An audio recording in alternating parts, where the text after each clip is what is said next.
Thank you, Ambassador. My voice might break down because I have a sore throat on account of everyone blames it on pollution. Lovely. I don't see myself bringing anything, adding to what the expertise on my left is capable of bringing to this seminar.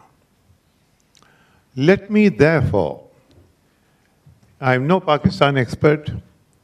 In fact, if at all, I refrain from writing on Pakistan for the simple reason that I'm afraid I might lose. You see, I pride myself in keeping my balance, and that is where I may just slip up. So I, in fact, have not written on Pakistan for a long, long time.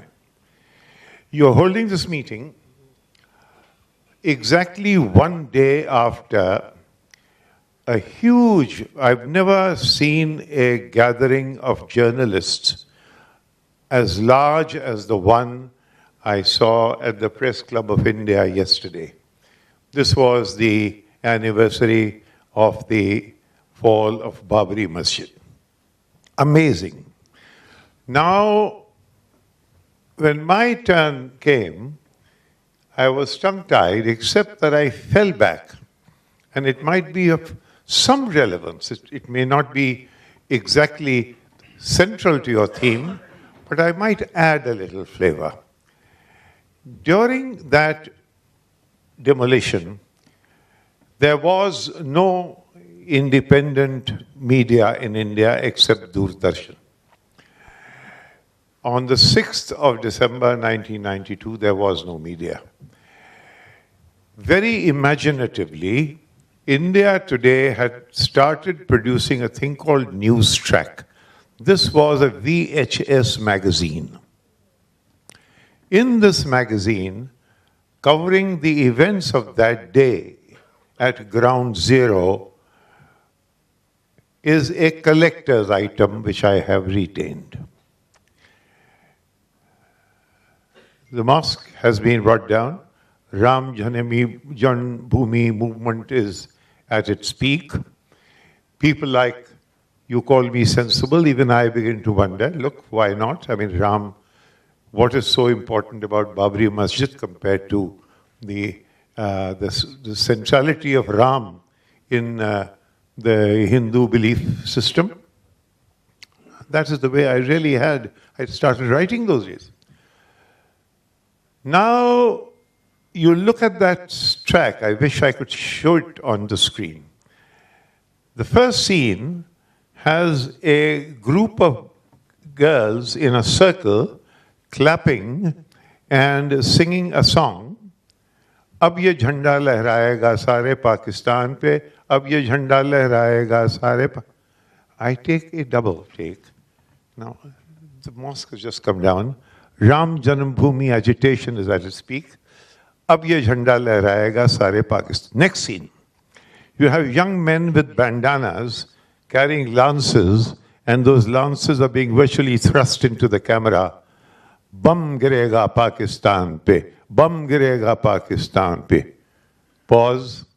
Then you have this lovely Swami in that winter, bare-bodied, lovely wavy hair, and in his booming voice he says, Abhi hame Lahore jana hai, abhi hame Rawalpindi jana. It's there in News Track. Watch it. I can loan you a copy. Last scene, of course, you go to Bal Thackeray, and Bal Thackeray says, if Muslims don't like it here anymore, they can go to Pakistan. Now, you would take, it's a double take, where is Ram in all of this? Where is the Astha in all of this? Where is the will and the yen to build the temple in all of this? Then you have that orgasmic picture of Uma Bharati clambering onto Murli Manohar Joshi's back. It really is sort of orgasmic, ecstatic, looking at Babri Masjid, the demolished, like it, 1,000 years of Mughal rule has been demolished, had been killed, had been finished. And this was the theme. Pause. Until 1970 and 1980, I used to repeatedly write something which had become a mantra of mine. I used to write, Indian secularism protects, among a billion others, the world's second largest Muslim population. And any issue, including Kashmir, if it is to be addressed, must be addressed keeping this basic fact in mind. This was the mantra until the 80s. Would you gentlemen, with any sense of honesty and sincerity, expect me to write that today? Somewhere there. Time has run out.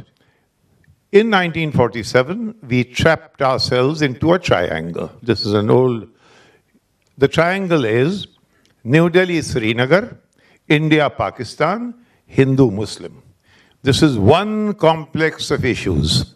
And unless you have a holistic view on this, people are going to charge off to Srinagar, nothing will happen.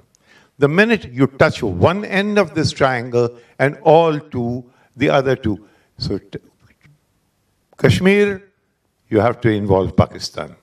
You bring Pakistan, the Hindu-Muslim temperature comes down. The Hindu-Muslim temperature comes down where Hindu consolidation goes for a 6. So you are in a trap. I'm sorry if I have spoken out of turn, but this is the way I look at it. Pakistan is part of our internal politics, and India is part of their internal politics. Kashmir is internal politics of both.